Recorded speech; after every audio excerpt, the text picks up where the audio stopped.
क्या आपको पता है कि विदेशों में अंतिम संस्कार के दौरान काले कपड़े क्यों पहने जाते हैं? क्या आप जानते हैं कि मैकडी में ग्राहकों को चौड़े मुंह वाली चम्मच क्यों दी जाती है? और आज आप एक ऐसे मंदिर के बारे में जानेंगे जहां का पानी पीने से हल्केपन की समस्या दूर हो जाती है। तो आइए जानते हैं कुछ अमेजिंग फैक्ट्स।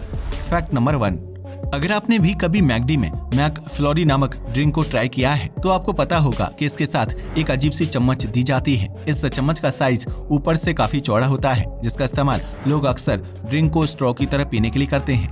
लेकिन फ्लोरी के साथ जो चम्मच दी जाती है असल में वह स्ट्रॉ की तरह इस्तेमाल करने के लिए नहीं बनी होती। दरअसल क्रीम को गिलास में भरने और मिक्स करने के दौरान अक्सर क्रीम मिक्सर में चिपक जाती है, जिसकी वजह से स्टाफ का आधे से ज्यादा टाइम मिक्सर को साफ करने में निकल जाता है। ऐसे में मैकडी ने टाइम की बचत करने के लिए ऐसी चम्मच बना दी जिसे मिक्सर की तरह इस्तेमाल किया जा सकता है। इसके लिए चम्मच के ऊपर वाले चौड़े हिस्से को मशीन में लगाया जाता है और फिर चम्मच को गिलास के अंदर डालकर उसमें क्रीम भरी जाती है, जबकि इस दौरान चम्मच गोल गोल घूमते हुए क्रीम को मिक्स कर देती है और फिर उसी चम्मच के साथ फ्लोरी ग्राहक को सर्व कर दी जाती है। अब ग्राहक उस चम्मच को स्ट्रॉ की तरह यूज करके फ्लोरी को पी सकता है या फिर चम्मच की तरह यूज करके फ्लोरी को खा सकता है, जिससे ग्राहक को सुविधा होती है और स्टाफ को भी क्रीम मिक्स करने में ज्यादा मेहनत नहीं करनी पड़ती है। फैक्ट नंबर 2, उत्तराखंड के नैनीताल में देवी माँ का एक चमत्कारी मंदिर मौजूद है जिसे पाषाण देवी मंदिर के नाम से जाना जाता है। माना जाता है कि इस मंदिर का पानी बहुत ही चमत्कारी और पवित्र होता है, जिससे शरीर पर छिड़कने मात्र से ही चर्म और त्वचा रोग संबंधी समस्या हमेशा के लिए दूर हो जाती है। इतना ही नहीं, ये भी माना जाता है कि मंदिर के इस पवित्र जल का सेवन करने से हल्केपन से जुड़ी समस्या भी दूर हो जाती है, जिसकी वजह से कई श्रद्धालु दूर दूर से मां पाषाण देवी के दर्शन करने के लिए नैनीताल आते हैं। बताया जाता है कि इस मंदिर में मां भगवती के 9 स्वरूप प्राकृतिक रूप से प्रकट हुए थे, जो पूरे इलाके की रक्षा करते हैं। माता के इन स्वरूपों पर पहले जल का छिड़काव किया जाता है और फिर जल को प्रसाद के रूप में श्रद्धालुओं में बांट दिया जाता है, जिसे पीने या फिर शरीर पर छिड़कने से विभिन्न प्रकार के रोगों से छुटकारा मिलता है। आपको बता दें कि मंदिर के गर्भगृह से हर 10 दिन बाद जल निकाला जाता है, जिसके लिए पंडित समय और तिथि का चुनाव करते हैं।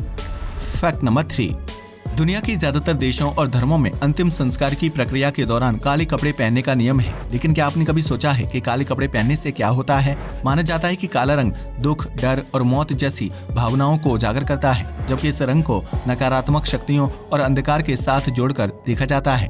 इतना ही नहीं, काले रंग का संबंध आत्मा का शरीर को छोड़ देना भी होता है, जिसकी वजह से वेस्टर्न कल्चर में अंतिम संस्कार के दौरान काले कपड़े पहने जाते हैं। इन लोगों का मानना है कि जब इंसान की आत्मा उसका शरीर छोड़कर जाती है तो उस दुख को महसूस करने के लिए काले कपड़े पहने जाते हैं। इसके अलावा इंसान के मरने के बाद उसकी आंखें बंद हो जाती हैं और उसके लिए चारों तरफ अंधेरा छा जाता है, इसलिए अंतिम संस्कार में शामिल होने वाले लोग काले कपड़े पहनते हैं। इसके अलावा यह माना जाता है कि अंतिम संस्कार में किसी अन्य रंग के कपड़े पहनने से दुख या शोक का एहसास नहीं होता है, इसलिए मृतक की आत्मा की शांति के लिए लोग काले कपड़े पहनते हैं।